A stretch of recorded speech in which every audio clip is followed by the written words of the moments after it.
Welcome everybody to the Bob Pizzini Show, coming to you from the beautiful, sunny West Palm Beach, Florida area.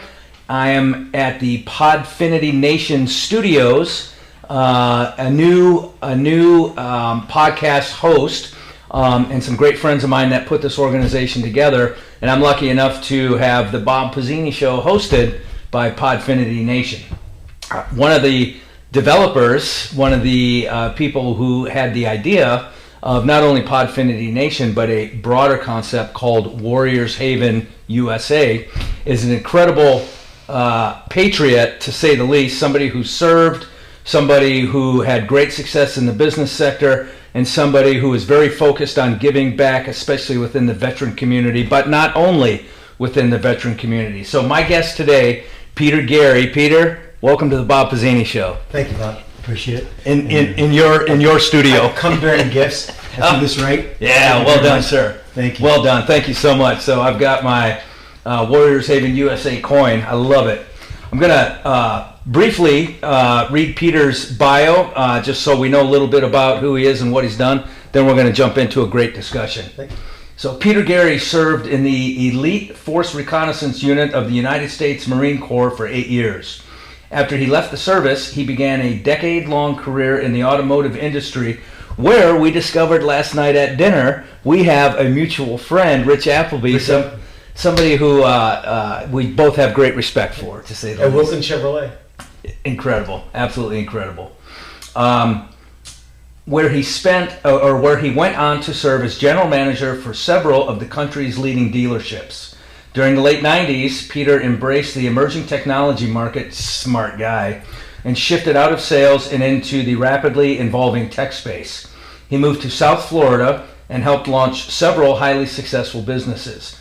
Peter is a devoted philanthropist, working extensively with the Boys and Girls Clubs of South Florida while serving as a member of its board of directors. Thank you for doing that. He has also worked diligently to support Hope on Wheels, an organization that supports the fight against pediatric cancer, FATE, the Foundation for Autism Training and Education. We got to talk about that because we have autistic kids at iFly, and most of them have like... I got some great DVDs for you to take up to the kids. Okay. So make sure before you leave here today, I'll give you some. Okay. Most of these kids just have a great experience. You know, kids who are on the spectrum, and they come in and fly, and it's just a game changer for them. Let's see. He worked on the Foundation for Autism Training and Education, the Wounded Warrior Project for support programs and services for wounded veterans, and is a proud supporter of the George Snow Scholarship Fund. So, obviously you're philanthropic. Obviously, we're going to talk about Warriors Haven USA and this incredible vision that you have, and that our mutual friend Marty is helping you put together and assemble. And I just think it's worthy and it's noble, and it takes somebody like you to be able to do that. But let's go back to your upbringing in New York, right? Because who we are as adults largely happened throughout our childhood. Where'd you grow up? Rochester, New York. Okay, what was your upbringing like? I know you have deep Italian roots. What was your upbringing like? Family of 7. I'm the middle child of 7 kids. Okay. I have 2 older brothers, an older sister, and 3 younger sisters. Wow. Okay. So a full house. Yeah. My parents definitely did not believe in going out at night. Yeah. Okay. They made their own entertainment. Yeah, for sure. So a full house, to say the least. And then Rochester, New York. I mean, like where I grew up in Kenosha, Wisconsin, just north of Chicago. Like my I actually grew up in Penfield. Okay. Penfield, which is a beautiful town. I was born in actually Rochester itself. Okay. Yeah. On Cranberry Street. Okay. And then when my father moved this, when we started growing, my father moved this into on Embry Street in Penfield, which ironically, on one side of the street, we went to Penfield. On the other side of the street, you went to Webster High School. Yeah. It was crazy. Yeah, the district line. Yeah, the district line. Exactly. Was it a big Italian community where you grew up, or was it kind of a mix mash? In Rochester, it was, but in Penfield, it really wasn't. It was okay. It was mixed. It was Jewish. It was a little bit of Italian, and it was kind of was it Polish? Yeah, it was waspy. Yeah, okay. We were kind of a little bit out there. Yeah, being Italian. Yeah, okay, all right. My next door neighbor, I could tell you some funny stories about my next door neighbor calling my brother a dago and getting knocked out. Yeah, right, yeah. By my brother, not by me. Okay. Did you like towards high school? Did you play sports at all as a kid? I played. I was all New York State in football, wrestling. Wow. And I did a little bit of swimming, but mostly wrestling. Okay. And football. Okay. So really athletic. Yeah. What did you have a job during high school? Oh, absolutely. Yeah. My father didn't. My father was a general contractor. That's why we do all the building around here, and why I have a passion for vocation. Yeah. And I started at a very young age. My father did not believe in letting us do anything. Sit around all. Yeah. Work. And if we weren't doing something, we were working with him. Yeah. Okay. So construction, building stuff. Always. Wow. I mean, I was wiring outlets when I was probably 11 years old. Wow. And if we weren't doing that, we were doing something else. We were doing something around the house, or we were with him on the truck. The only one that didn't get away with that was my brother Steve. My brother Steve was an accountant. He had two left thumbs. Yeah. But my brother Rick and I were constantly out there doing something with my brother. Wow. Everything from roofing. In the winter months, we were dragging up boilers. Wow. And in the summer months, we were carrying up roofing tiles. Holy cow. And back when they used to have asbestos boilers, yeah, we were breaking them apart and bringing them up. Yeah. We used to have contests on who could change over a water heater quicker. Wow. Holy cow. And I mean, and we were framing walls. We were doing anything from plaster work to anything you could think of. My father had to do us. Wow. And so you learned all those skills. And then when I was in high school, they had a program called BOCES, where you would go to school, the regular high school, from 7:30, 8 o'clock in the morning till like 11:30, and then they'd bus you over to a vocational school in the afternoon, and you'd finish the afternoon in the vocational school. Mm-hmm. And for parents that had a kid that was in the trades, mm-hmm, that's where you would go. Yeah. And my father always thought that I would, be in the trades. Yeah. Him. Yeah. And that's why they did that. It's funny because same thing. You and I are probably the exact same age. But when I same thing when I went to high school, we had a heavy vocational component. There was auto shop, there was wood shop, there was a machine shop or something like that. And nowadays, or I should say, of 2, 3, 4, 5 years ago, a lot of that got phased out. At least in crazy. Yeah, it's crazy. But they're recognizing, they're bringing it back. At least, God. Yeah. When you think about it today, everybody kind of thought, well, let's get rid of the trades. Let's get rid of all these things. Everybody wants to get be your college degree. Right? That's right. Listen, I know plumbers and electricians that are making $200,000 a year. Yeah. Right? I know Yep. people that have gone for 5, 6, 8-year degrees that are professional going to college, right? They're still living in their parents' houses, right? Versus going out there making a couple $100,000 a year, being a tradesman. That's right. Right? We work with Moss Construction, right? Here with Warriors Haven USA.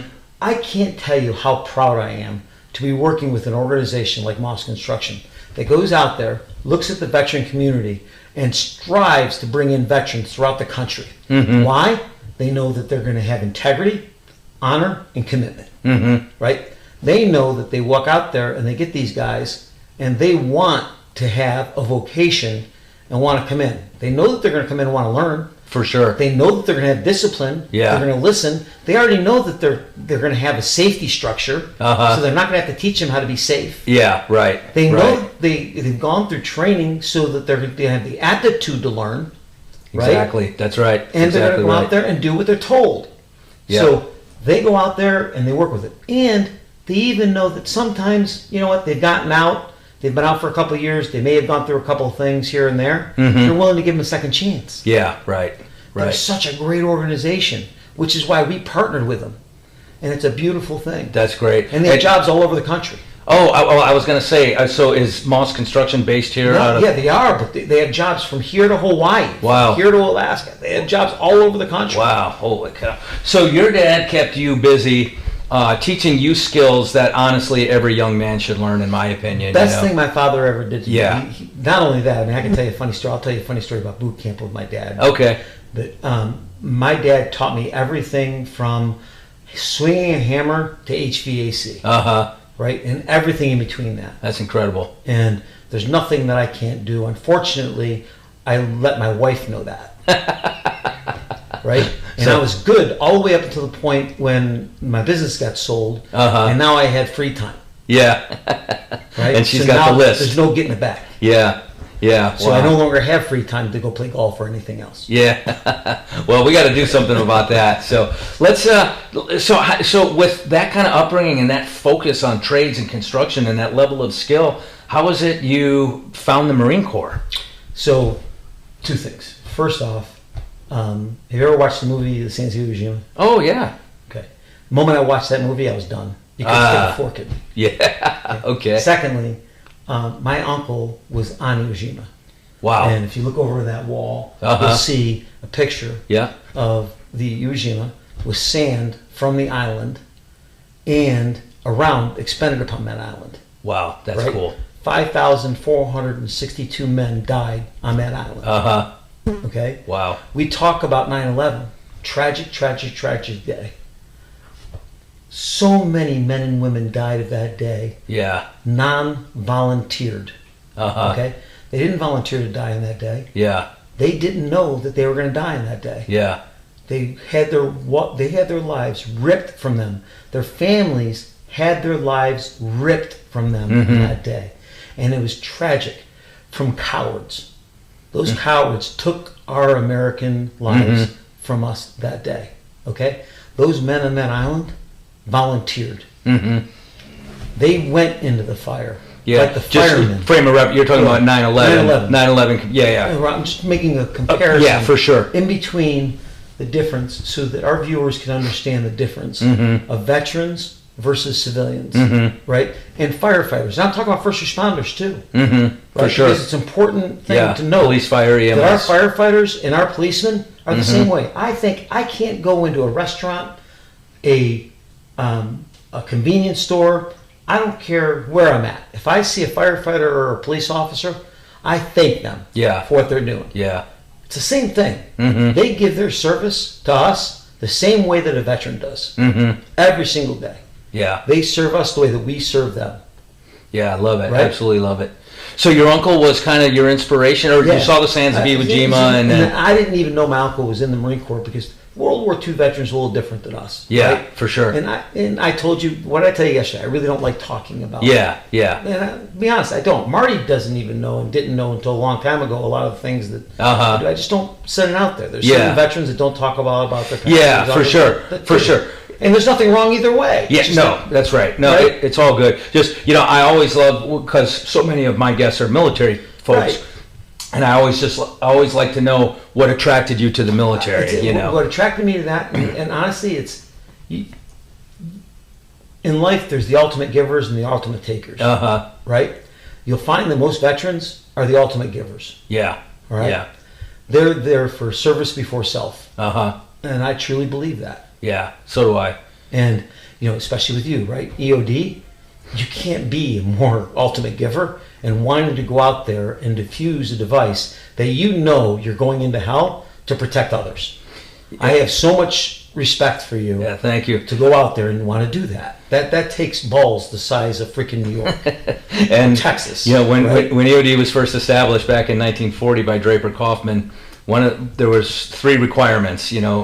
Unmarried, physically fit, and fully prepared for the afterlife. It's gotta be, right? Yeah. I mean, it's incredible that you're willing to do that every single day. Yeah. And when you take those risks, you're doing that. And back to the story about Iwo Jima, I use this analogy all the time, and I try to explain it to people.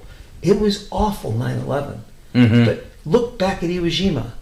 Those 5,000 men knew they were going there and openly and honestly willing to die for their country. Yeah, and knowing that they had low odds of coming out of there alive. Right. Yeah. Right. And I just had a recent experience. I was honored to be able to go to the Medal of Honor opening to the museum. And it was such an incredible honor to go there and meet some of the Medal of Honor winners, recipients. Right. I walked into the Marriott there, and On the way in, when I met the gentleman I was going to have breakfast with, I said, "Thank you so much for your service." And his response shook me into my emotional core, brought tears to my eyes. His response was, "You were worth it." Love it. Yeah.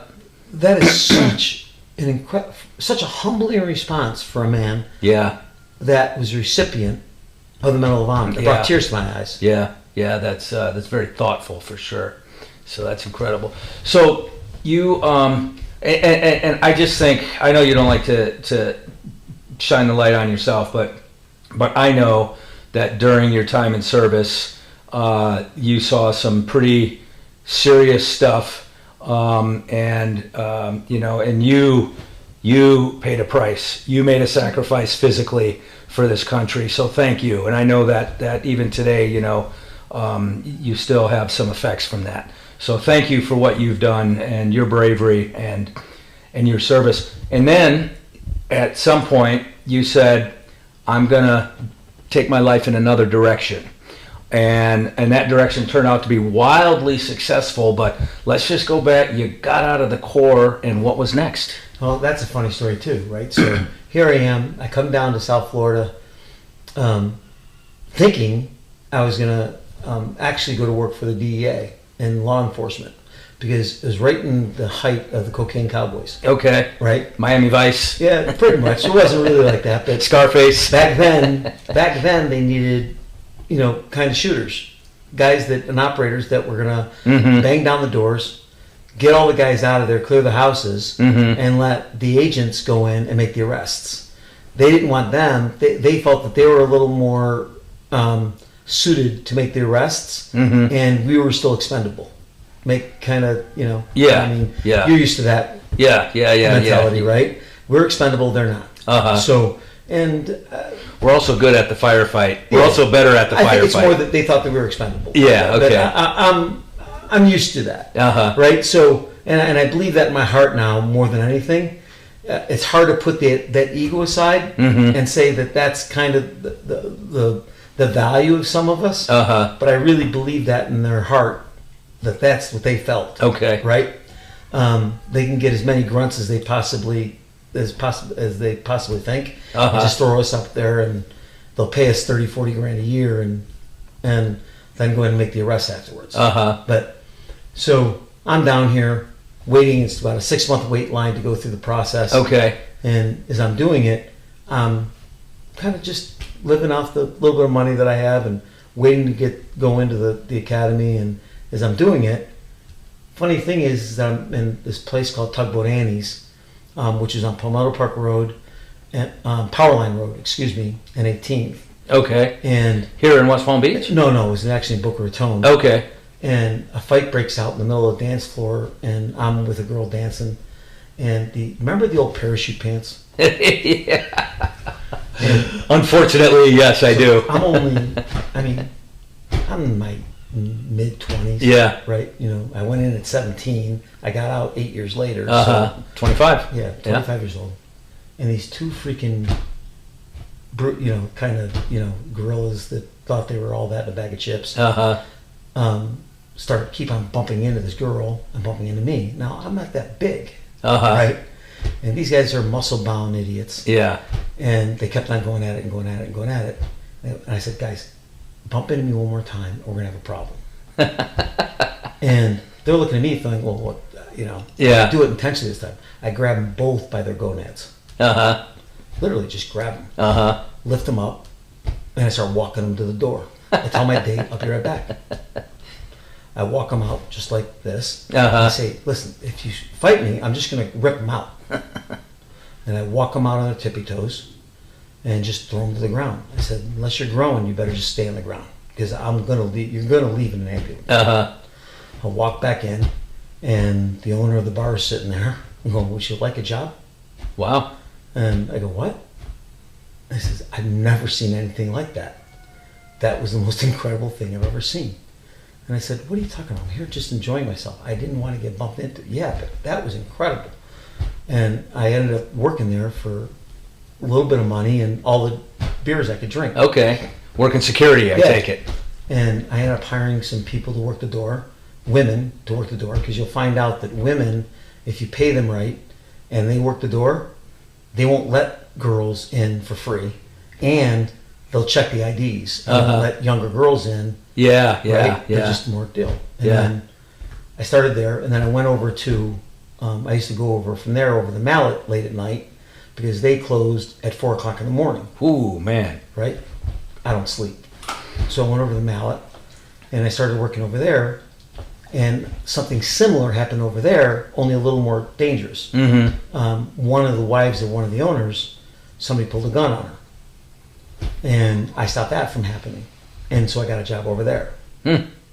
And long story to that we won't get into today, but so I started working over there. And so I had 2 jobs now, ring bouncers. And then another owner of another bar in town called me and said, listen, I know you're handling security for this place and this place. Would you consider handling security for this place? I said, listen, I'm too thin. I can't do it at all places. So I ended up hiring some people. And I ended up starting my own bouncing company. Okay. So that was my first company. AKA security business? Started my first security company at a young age. And then about a year later, I ended up selling that because I had already started selling cars. Okay. And a guy came by the name of Rich Bender came to me and said, you're wasting your time being a bouncer. And I couldn't tell him what I was going to be doing for the DEA at the time. And I couldn't really tell him my daytime job what I was doing. So I said, listen, Rich, I don't know anything about selling cars. And I had this kind of vision of me being in these plaid pants and shiny white shoes. I said, I'm not a used car salesman, pal. I can't do this for a living. And he's like, Pete, it's not like that. Those are like movies. We actually are professionals. Just do me a favor. Come in and see. And this guy was a great guy. I mean, the guy was just, he wasn't, I knew this guy. He was in the night, he was in the bar every night. He didn't stay till 4 a.m. He was a real professional. I said, I'll stop by tomorrow. I don't sleep anyway. I could use the money. And so I stopped by the dealership the next day. And he was Wallace Nissan Dodge on Linton Boulevard. AutoNation now owns it. Okay. And I walked in, met him. He introduced me to another gentleman by the name of Chris Woods. And he interviews me. And then I walked over, another gentleman by the name of Larry Wade interviewed me. And at that time, they weren't hiring people that didn't have at least like 2 or 3 years worth of experience. And I had none. He says, listen, I'm just telling, he told these guys, listen, I just got a feeling about this guy. Just hire him. So the next day I come into work, do the paperwork, and I do everything the way that they tell me to do it. I mean, if they told me to wash the cars, I would have washed the cars. So I don't listen to anything. They told me to go upstairs and watch videos by a guy by the name of Jackie Cooper. And he's an old-time trainer. And remember the old laser discs that were like an album? Yeah. Right? They were only here for a minute. Yeah. Right? Yeah. So I walk upstairs and watch them all up there and listen to them. And then they had the product discs were the same way. For Dodge, they were the same way. So I go up there and watch those. So then I come down and they say, okay, we want you to shadow a salesman. You're not going to make any commission on it. You're just going to shadow. This happened for like 3 or 4 days. Then the weekend came, and I was going to take my first up, which is a customer. Okay. So what'd you call it? Your first what? Up. It's a client. Okay. That walked down the showroom floor. Okay. So where does that term "up" come from? I don't know the provenance of how it came that way. It was just called an up. Okay. All right. So that's a great question. Yeah. So they come in. I'm all excited, and they have a certain process. Customer comes in, you're supposed to bring them into the showroom floor, find out exactly what they're looking for, write up all the information, then you take them out to the car, you do a walk around in the car, then you take them for a drive, then you do everything else. The customer doesn't want to do that. They have their own process. Yeah. But you're supposed to do it this way. I do it exactly the way that I was told to do it. Not the way the customer wanted to do it. I did the way that I was told to do it. Okay. The manager is looking at me like I got 3 heads. The salesmen are looking at me like I got 3 heads. But I'm doing it exactly the way that Jackie Cooper said to do it, in exactly the way that the manager told me to do it. Okay. Even though that everybody's looking at me like I got 3 heads. Yeah, yeah. So I did it that way. I sold the car. So another customer comes in like 4 hours later. I sold that car. First day on the floor, full floor. I sold 2 cars that Saturday. Now, they also had bonuses. So if you sold a car, you got a cash bonus, which they never told me about, on top of your normal commission. I'm on cloud 9. Remember, back in 1988 when I got out, with full pay, hazardous duty, and jump pay, I wasn't making more than 20 grand. Yeah, right. Okay? Maybe 23. I can't remember what it was. But it wasn't a whole hell of a lot. That's right. Okay? So I'm sitting here doing all of this, and I'm doing the calculation in my head, and he just handed me $250 in cash. I think I died and went to heaven. Wow. Right? So the next day is Sunday. I sold another 2 cars. Now that it's Sunday and it escalates, now he not only handed me the $250, he handed me an extra $100. Wow. Because I sold 4 cars in the weekend. Wow. And he said, if you sell 1 more car today, you actually make another $500. Brother, I stayed till 9 o'clock and got the car out. And you did it. I did it. Way to go. So, end of story, I made it to the end of the month. I had actually sold that month a ton of cars, right? I mean, I got out, I can't remember if it was like 26 or 28. It was a bunch of cars. Yeah. The average car salesman back then was selling 8 to 9 cars a month. Right? And my car credit. 2 months later, they called me to now go into the academy and start the process to be what I was supposed to do. Okay. That's the government. Yeah, it's government. Yeah. I changed my mind. Yeah, yeah. What do you mean change your mind?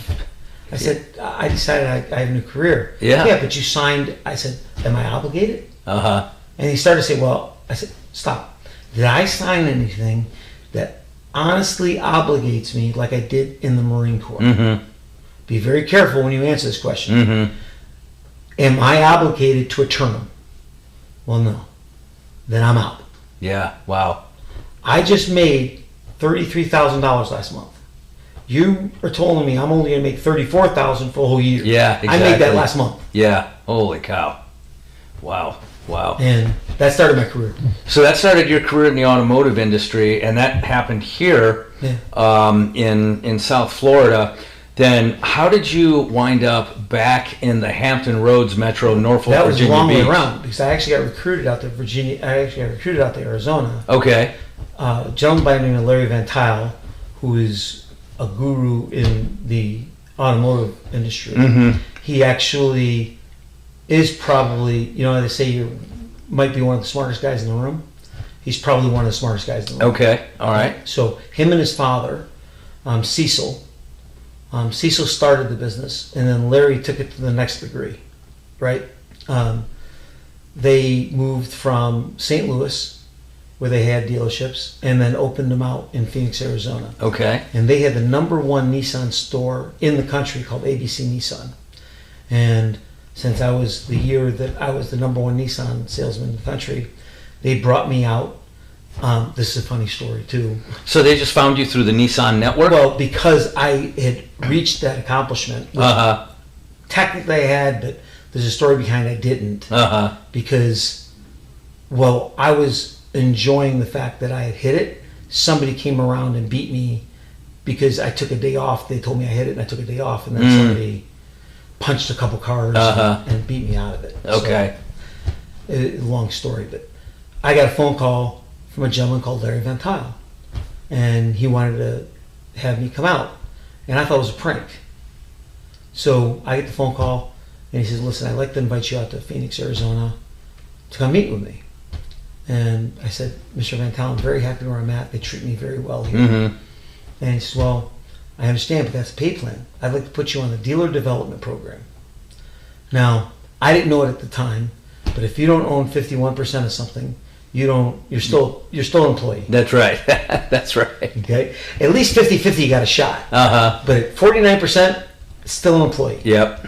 Okay? So we go, it's not really true, and I'm making a joke out of it because you're still, no matter what percentage, you're still an owner. Right. Yeah, right. And I'm making light of it. Yeah. There's the decision-making component of it. The operating agreement controls everything. Yeah, exactly right. That's exactly right. So I don't mean it for anybody that's out there. I don't want to get hate mail. You're still an owner. Yeah. When you look at things, it's Larry really was serious about this, and I said, Mr. Mantel, I guess, yeah. And I even talked to Mr. Wallace about it. And Mr. Wallace is like, look, they're offering you a good deal. I don't want to... Okay, he don't want to hold you up? And listen, I've worked for a lot of good bosses in my life, and he was one of them. A good boss is never, ever, ever going to hold you back. That's a fact. Couldn't agree with that more. He's going to support you. Should be your biggest cheerleader. And he's going to tell you, that's a good opportunity. You should hear him out. Mm-hmm. Somebody that's only worried about themselves is going to sit there and tell you, nope, they're screwing you, they're doing this, they're doing that. And they're going to sit there and try to give you every reason why they're screwing you. A good boss is going to give you advice and say, this is what you should look out for. Yeah. This is what you should do it. Because if they're really on your side and they're telling you what's right, then they're going to guide you through the process. Yeah, exactly. And try to help you. A bad boss is going to give you all the wrong reasons. Right? I've helped many of my people start their own businesses. Because my job is not only as a human, but as a good boss, is to help people get what they want. For sure. That's, part of my definition of the word leadership is to enable others to accomplish their objectives. Amen. Right? So, that's why we are where we are. Yeah. And what God put us on this earth for. Yeah. Right? Yeah. And I hate when people are sitting there trying to put the thumb on people and keep them down for their own benefit. Yeah, and then you get more out of life doing it the other way. That's right. And then if you're that kind of person within the organization, there's going to be poor culture, and there's going to be tension, and there's going to be all these distractions that keep people from doing their job. And so you made the move to Arizona then? Yeah. Okay. And that's part of the funny story, right? So Larry tells me, well, I need you to go to the Boca Raton airport. And I already lived here now then for a couple of years. He said, Mr. Van Tile, I can go to West Palm, I can go to Fort Lauderdale. There is no airport in Boca Raton. He goes, son, there's an airport in Boca Raton. And I said, Mr. Van Tile, I don't want to be argumentative. Yeah. There's no airport in Boca Raton. And he goes, son, it's on Airport Road.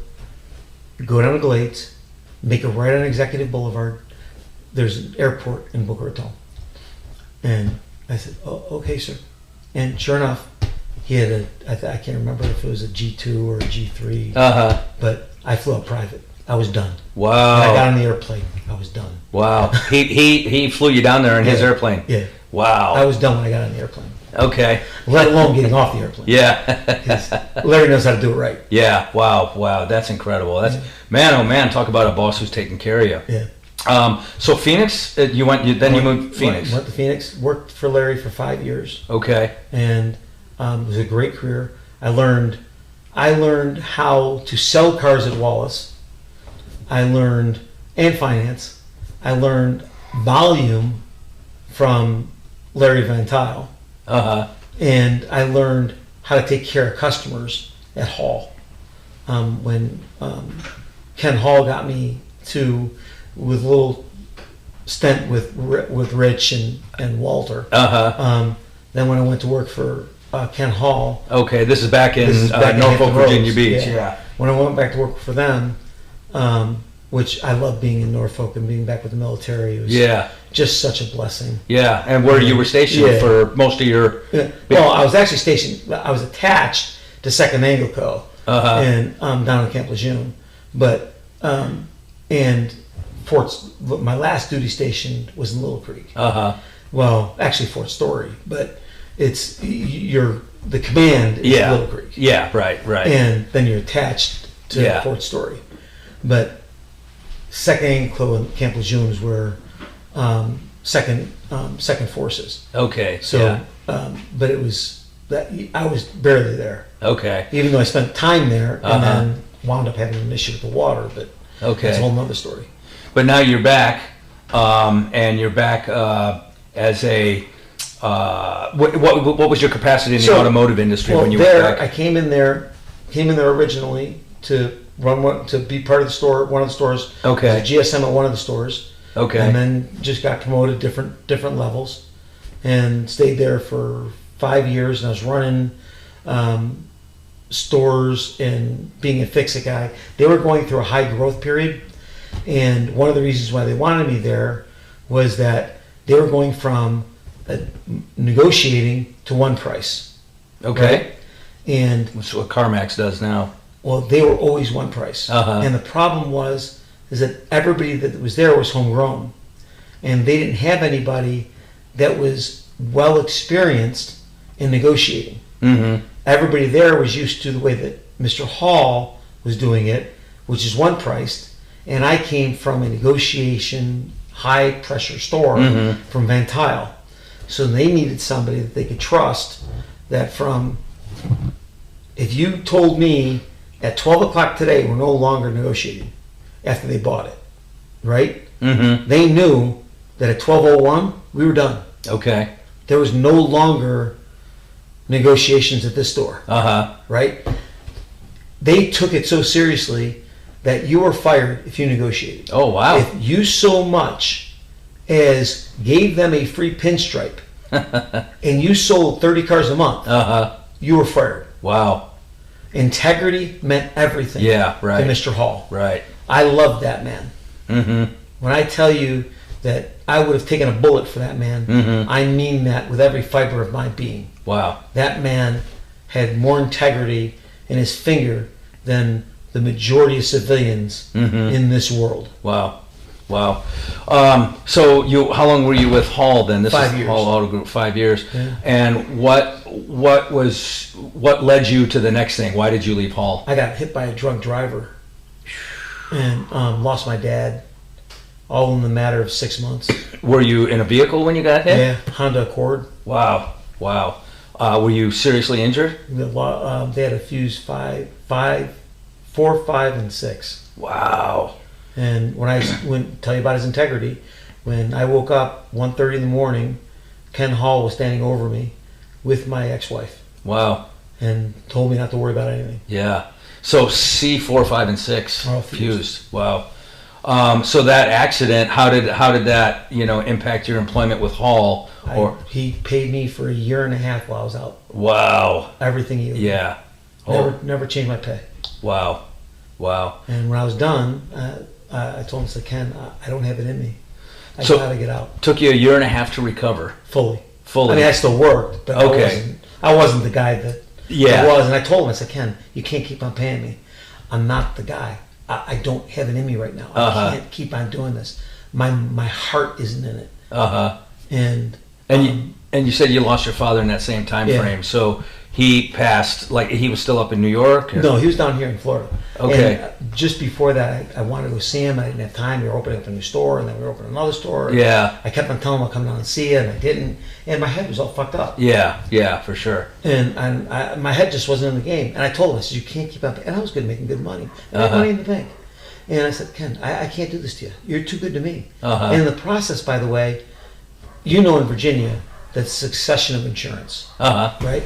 So my attorney wanted me to sue Ken in order to get to my homeowner's insurance because I had $1 million policy. Right? And in order for me to do that, I would have had to sue Ken in order to get to my policy. And Ken's an old timer. And I couldn't do it. And my lawyer was pissed. And he said, well, I said, listen, pal, do whatever you want to do. Quit. I'm not going to sue Ken. It's not going to happen. Never in a lifetime is there going to be a lawsuit that states Peter Gary versus Hall Enterprises or Ken Hall. You go fuck yourself. It's not going to happen. Money doesn't mean as much to me as loyalty. Yeah, for sure. So if you think that's going to happen, it ain't going to happen. So the attorney's like, well, this is bullshit. I said, I don't care. Quit. It's done. And so then you left Hall. Yeah. But I left Hall with his. I left Hall. I told him. Yeah. And he actually lined up my next gig. Which was what? Well, he wanted me to go work for JM&A, and I really didn't want to go work for JM&A. I called Brian Anderson, who owned Autobase, and told Brian that, listen, Brian, I'd really like to come work here.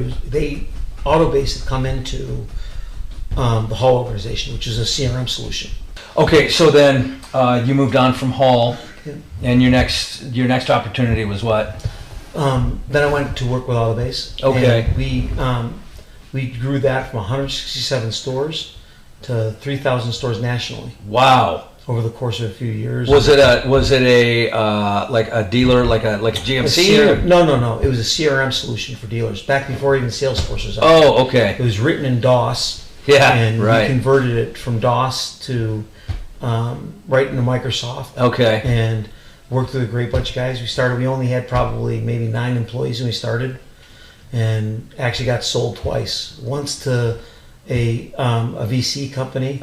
Then we got it back from them and ended up selling it to Dominion. So you were in the ownership at that point? No, it was later on. Okay. Yeah. Okay. So a couple of good transactions there, and what was next? Then I got out of that and came down here and Moved back to Florida.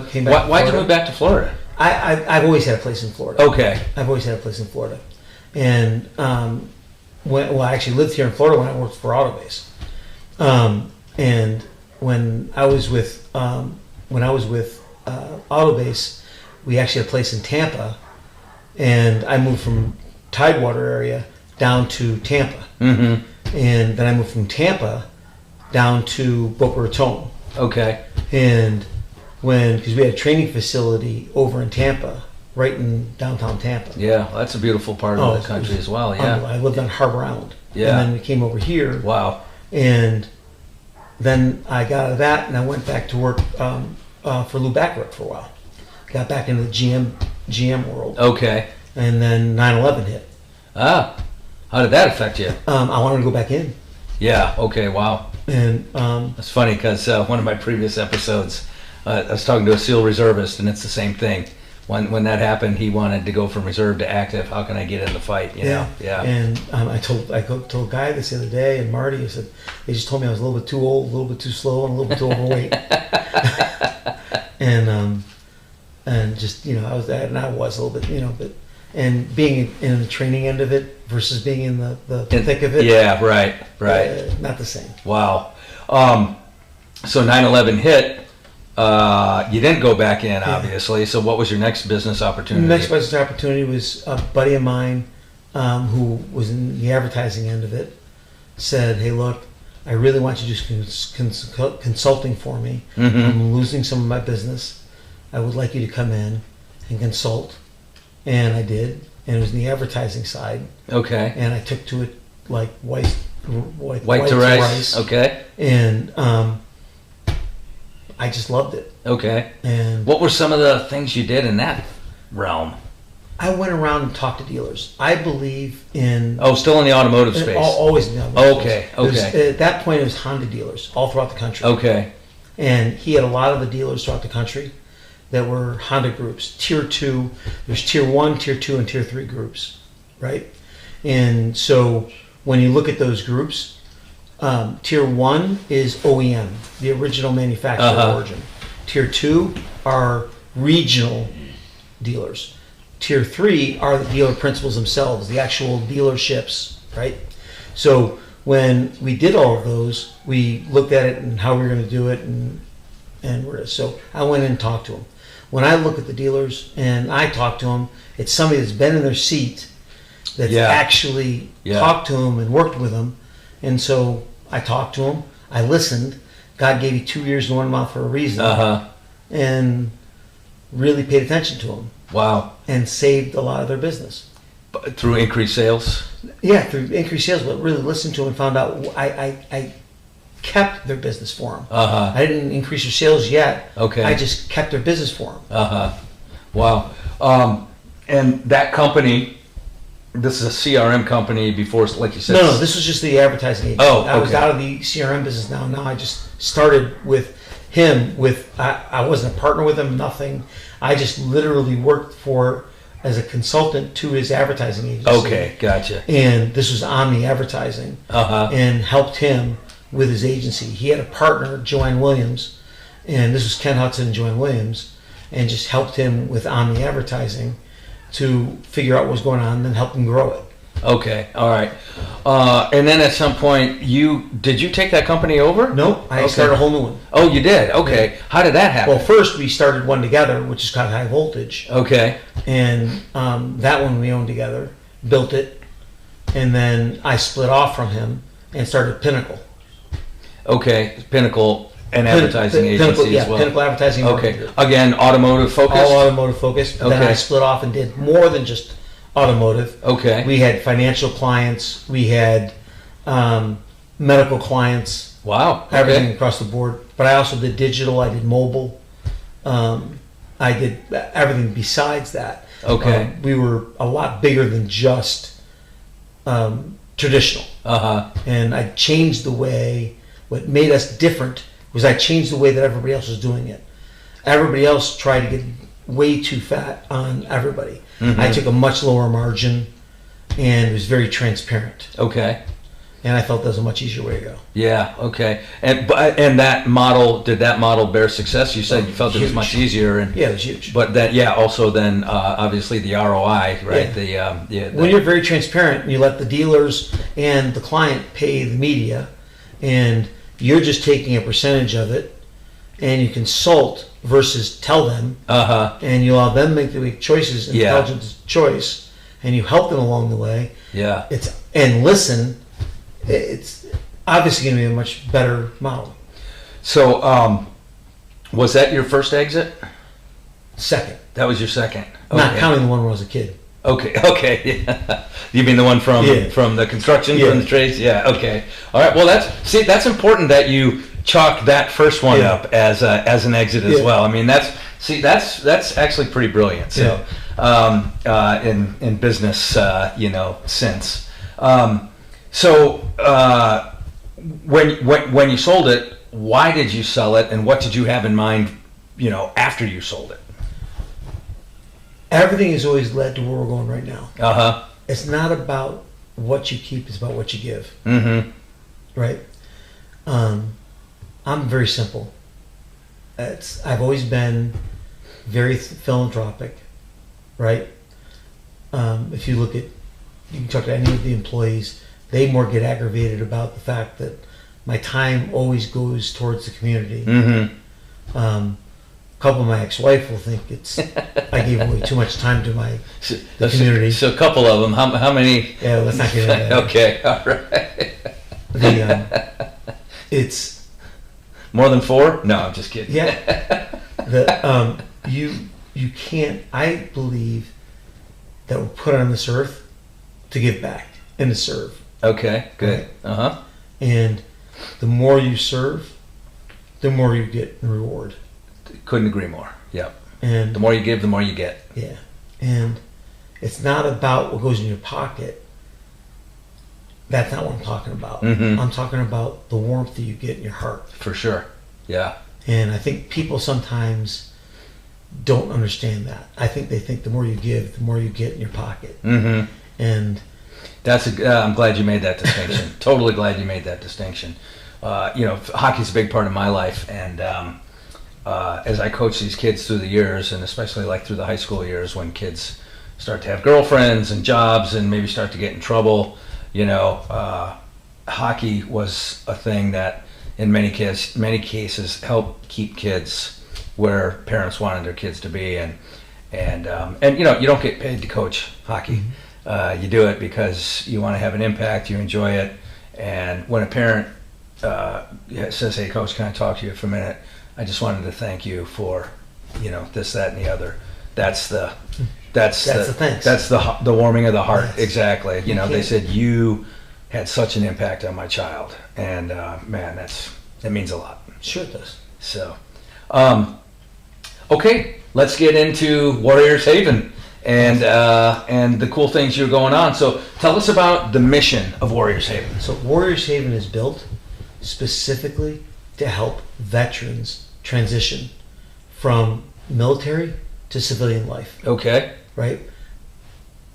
I did a survey and a study prior to exiting the agency. Mm-hmm. I needed to find out why so many veterans are failing that transition. And too many people are thinking it's because a crutch that was globally put on all veterans, which is PTSD, right? And I believe that there is a huge piece of PTSD that's out there, right? And I'm not discounting PTSD at all.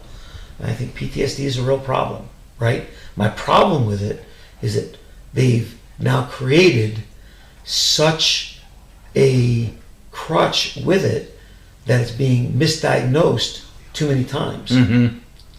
And we need to get our arms around it so that it's not misdiagnosed, it's not misused and abused. And if we don't, we're going to have a systemic problem around it.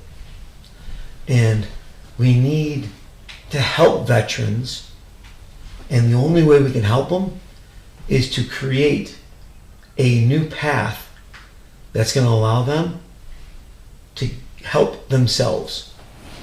And the only way to do that is to figure out different ways to do it in a very distinct, viable way. You can turn on the TV every single day, and I can probably give you, if not 500, at least 250 programs and charities that are all addressing PTSD, homelessness, suicide, alcoholism, suicide, any other one. Name me one that's giving them a path to vocation. Giving them a way to go out and make a living. Okay? It's biblical. Tell them how to fish and they'll make a living. Right?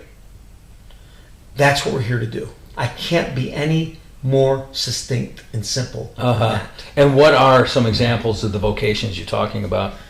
Carpentry, metalworking, HVAC, CNC work, metalworking. We teach them how to do electrical. We teach them how to do solar. We teach them... Huge emerging market. Right? We're actually teaching them also business, AI. Huge, for sure. Yeah. So it's not just that we're sticking with vocation. Okay? We're going across the board. We're also teaching them how to be fiscally responsible. Along with that, we teach them on the emotional side. We have horses here. So to help them with the equestrian. Yeah, for sure. We have canine. Right? So, which you saw, my service dog comes in here. Chesty. And Chesty's here always to help.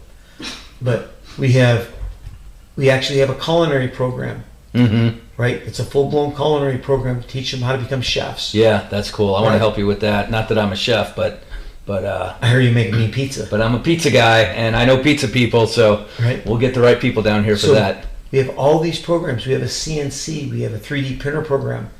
Now, you do have people back to the PTSD. We know it's a real problem.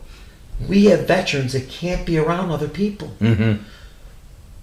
The impetus of having podcasts, we can show a veteran that has PTSD, that can't be around other people, how to have a complete business of their own and make $150,000 to $250,000 a year, having their own server, having their own 3D printer farm, having their own CNC shop, having their own forge, making knives, making parts, making whatever they want, having a podcast on it, and doing it right in their own home. Yeah. They don't have to have they don't even have to rent a shop. They can do it in their own garage. Right? And do it on their own and have their American dream and do it right. Right from opening their own LLC all the way through opening their own Etsy shop. And that's what we're all about. Wow. Great vision, great mission, and I can't wait to have this discussion again about a year from now and see what the impact, start measuring the impact and things that are going on. Pete, Gary, thank you so much for letting me come in your house and do my show. Well, brother, it's our house, and it's built for veterans, by veterans, and for veterans. So it's us. I appreciate it so much. Thank you.